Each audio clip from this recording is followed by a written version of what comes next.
Gary Vaynerchuk. Gary Vaynerchuk. Gary Vaynerchuk. If you don't know him, you should. And if you do know him, you know exactly what he would say about any questions regarding anxiety. Macro patience, micro speed. Good quote, but how? When you're alone in your room at night, Gary V isn't there to save you. You have to find a way to continually save yourself or you will crash. But that's what these tests are for!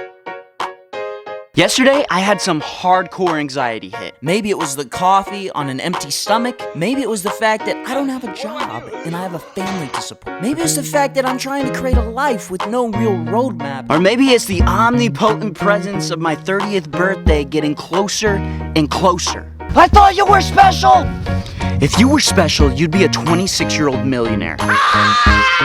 Maybe it's a conglomeration of all the things. The waves come and go, but every now and then, I get a good spanking. We have good days, and we have bad days. I've learned a few tricks to help keep the fear of failure and anxiety at bay. Here they are. I've tried to purify my heart and not be envious. I'm weak. Comparison kills me.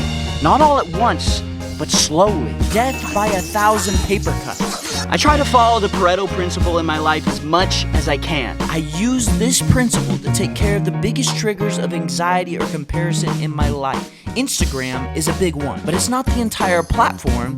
I mute the people that trigger me the most. Maybe I know them. Maybe we have some beef. Like I said, I'm weak, but I'd rather not spend the emotional energy, if I don't have to eliminate that principle inside myself. Micro speed, macro patience. 2, the worst possible outcome actually isn't that bad. So much emotional angst is spent resisting an idea.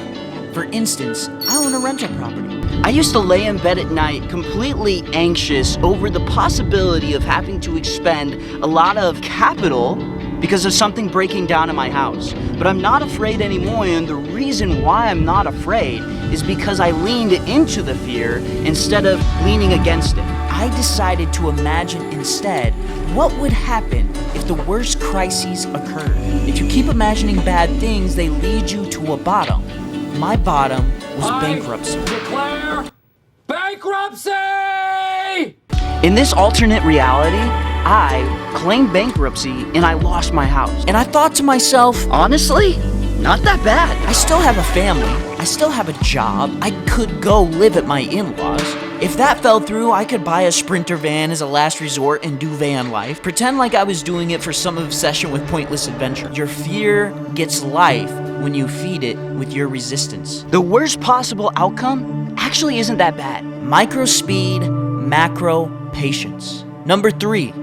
Nothing means anything until you give it meaning. For example, a while ago, I was pursuing music really hard. I got access to this dude who could give me a deal that would have changed my life forever and could have made me a full-time songwriter. It ended up falling through. Maybe I was too needy. Maybe I was too insecure. Maybe I suck. I have no clue what the problem was, but I was massively bummed. I was the lowest I had ever been in my life. I felt like some mediocre piece of trash. I needed to get a normal job. This was the symbol that I needed to redefine. The nail in the coffin, the crown of thorns, the walk of shame. It stood for everything I was against. Clock in, clock out, the perpetual beginning and end to your story. Eventually, I was able to turn having a normal job into something that was noble and honorable. There is something special about going to work and laying your life down for the betterment of other people that you truly love. It's picking up your cross and carrying it. It's actually something beautiful. Micro speed, macro patience. Everyone has this blueprint for who they should be. They aren't always aware of it.